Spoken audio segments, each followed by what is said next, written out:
Let's go to the Miami Dolphins, who bring in Jeff Hafley from the Green Bay Packers. He served as a head coach at the college level for a few years and spent the last few seasons in Green Bay as a very successful defensive coordinator. He had a top 6 defense in 2024 and a top 11 defense in 2025. I don't really know if I have a grade for this move. I literally have no grade written down here. If I were to give it something, I'd probably say like C+, maybe a B if I'm feeling good. I don't know. And this isn't really a reflection on Hafley. It's more so Miami and their situation and the whole quarterback thing with Tua. Jeff Hafley took a job that nobody wanted. Miami is not an ideal landing spot right now. They screwed themselves over with the Tua contract, which will be an immediate burden, at least for the beginning of Hafley's coaching tenure. And they need a complete culture reset. Mike McDaniel, they tried to go swaggy with McDaniel. It didn't work. And now it's a complete disaster. And they have no leadership core there.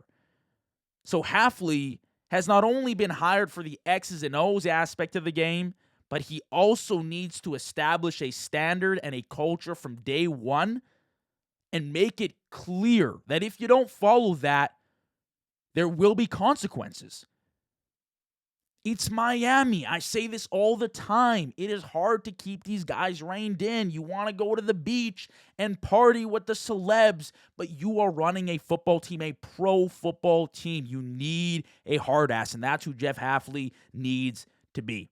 Hafley needs to set the standard from day one with this team and start from rock bottom and build up this culture. Like I said, his defense is with the Packers, 6th in points against and 11th in points against.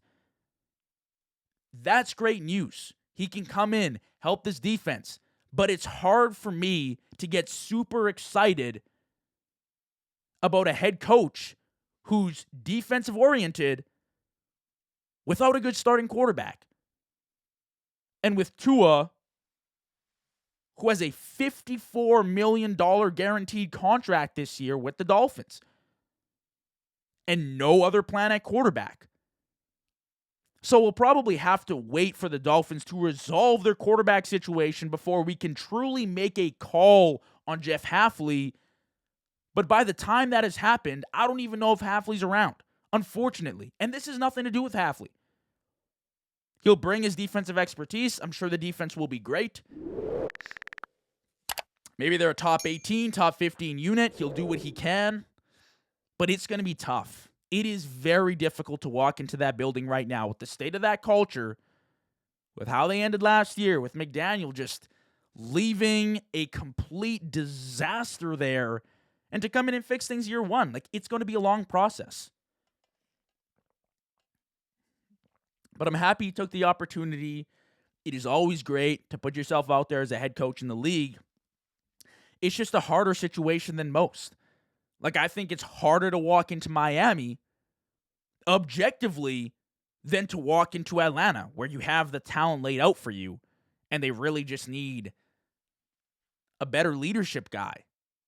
Maybe a guy that can run the offense, which Stefanski is. So my grade, like I said, is like a C+, maybe a B. I'm leaning more C+ here.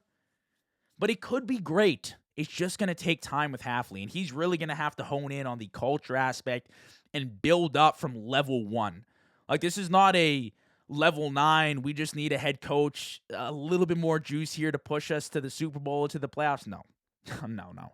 You need to really, really build this thing up and establish a culture that the players respect. And that's going to be the challenge. So I'll give it a grade C+, but I'm wishing the best for Jeff Hafley. He really did deserve a shot here. It's just going to take a lot of work.